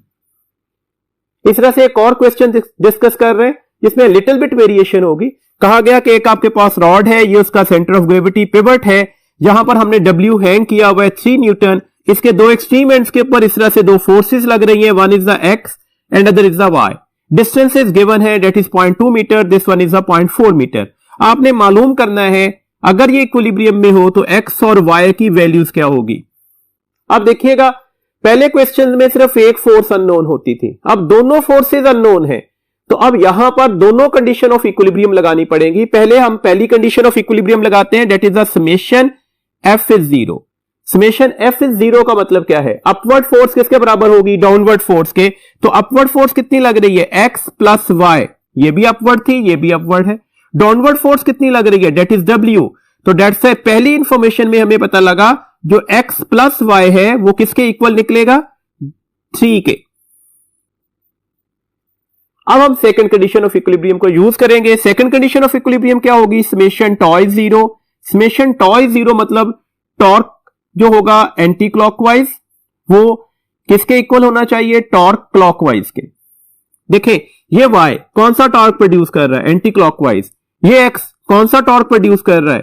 Clockwise. इसका टॉर्क क्यों नहीं ले रहे? इसका टॉर्क 0 होगा। वजह क्या है? ये वाली फोर्स जो है वो पिवट पॉइंट से पास कर रही है, और अगर फोर्स पिवट पॉइंट से पास कर जाए तो उसका टॉर्क नहीं आता। तो अब देखिएगा एंटी क्लॉकवाइज टॉर्क कितना होगा? फोर्स कितनी लगी? Y। मोमेंट आर्म कितना दिया गया है? 0.2। क्लॉकवाइज टॉर्क क्या होगा? फोर्स कितनी लगी? X। मोमेंट आर्म कितना दिया गया है? 0.4। दिस मीन्स दैट Y किसके बराबर आ जाएगा? 0.4 डिवाइडेड बाय 0.2 इंटू X।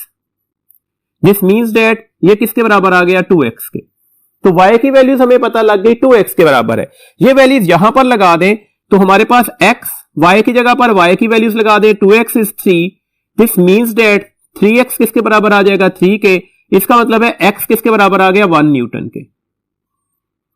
तो X की वैल्यूज तो आ गई 1 न्यूटन, और अगर मैं X की वैल्यूज यहां पर अप्लाई कर दूं, X 1 न्यूटन है तो Y की वैल्यूज कितनी निकल रही है? 2 न्यूटन। तो इस तरह से हमने दोनों फोर्सेस को कैलकुलेट कर लिया।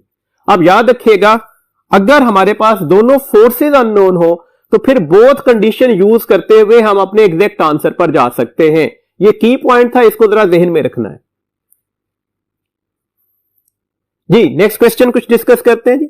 For which value of theta R cross F is equal to the F vector cross position vector. देखिए हमें यह पता है cross product non commutative in nature होता है। That's why vector A cross B कभी भी वेक्टर B क्रॉस A के बराबर नहीं निकलता। तो दैट्स व्हाई फौरन से पहले स्टूडेंट के जहन में यह आता है कि इसका आंसर होगा कभी भी नहीं हो सकता, नॉट पॉसिबल। लेकिन एक खास कंडीशन तो हो सकती है ना। देखें अगर थीटा हो जाए 0 डिग्री या थीटा हो जाए 180 डिग्री तो साइन ऑफ 0 और साइन ऑफ 180 किसके बराबर होता है? 0 के। इसका मतलब है इसका आंसर भी नल वेक्टर निकलेगा, इसका आंसर भी नल वेक्टर निकलेगा।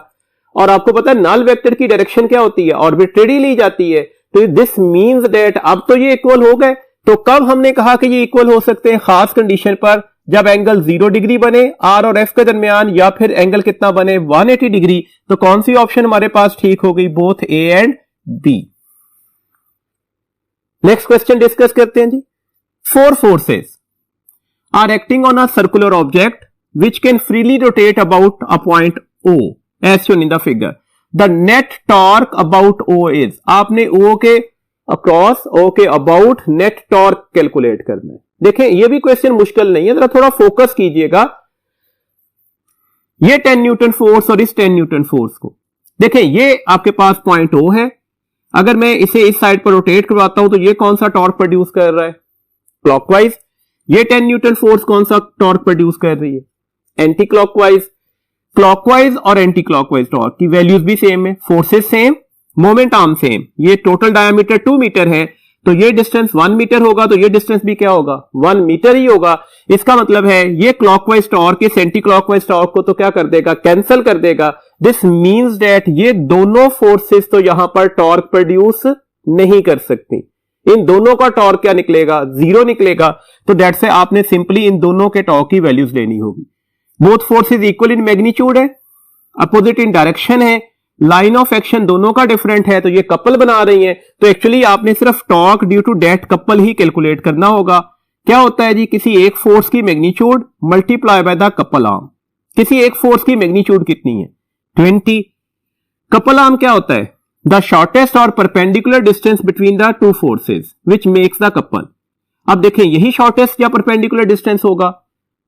अगर ये डायमीटर है तो ये ऑल्सो इस सर्कुलर ऑब्जेक्ट का डायमीटर ही कहलाएगा, तो इसकी वैल्यूज भी क्या होगी 2 ही को कहलाएगी। तो डेट्स व्हाई ये 40 न्यूटन मीटर आंसर आ जाएगा। तो करेक्ट ऑप्शन हमारे पास कौन सी हो गई, चार्ली।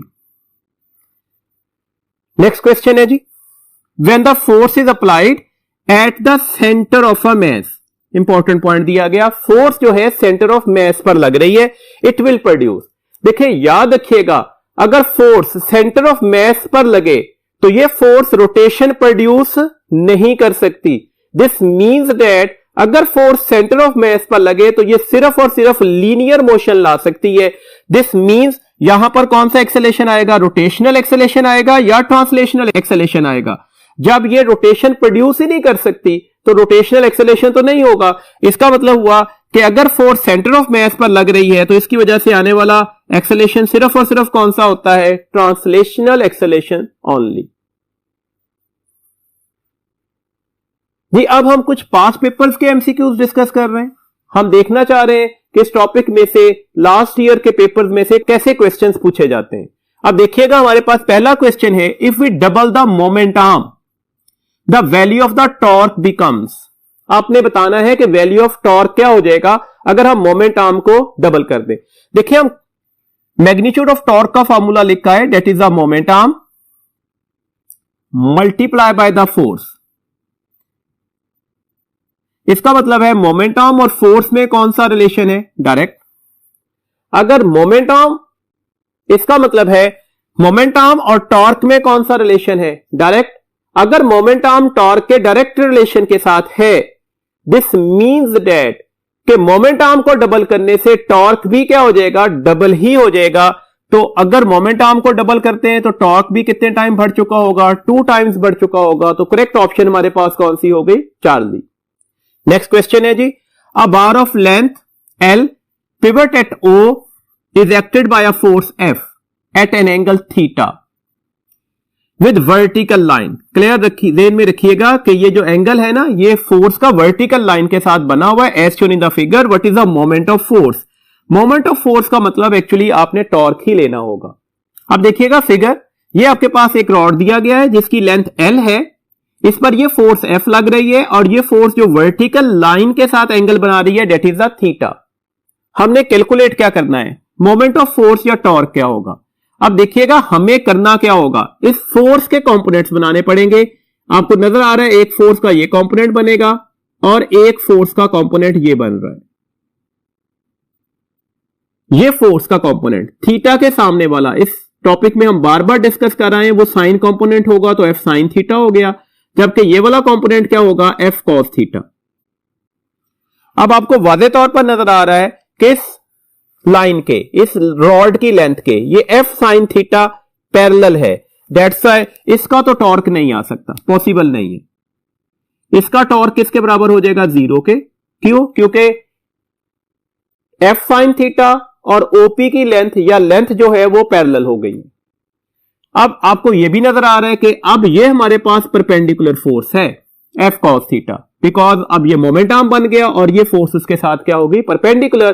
तो अब हमारे पास टॉर्क किसके बराबर आ जाएगा, किसके बराबर आना चाहिए जी, फोर्स कितनी लग रही है F cos theta, moment arm कितना दिया गया L, तो आंसर क्या निकलेगा, L F कॉस थीटा। तो कौन सी ऑप्शन ठीक हो गई जी, चार्ली।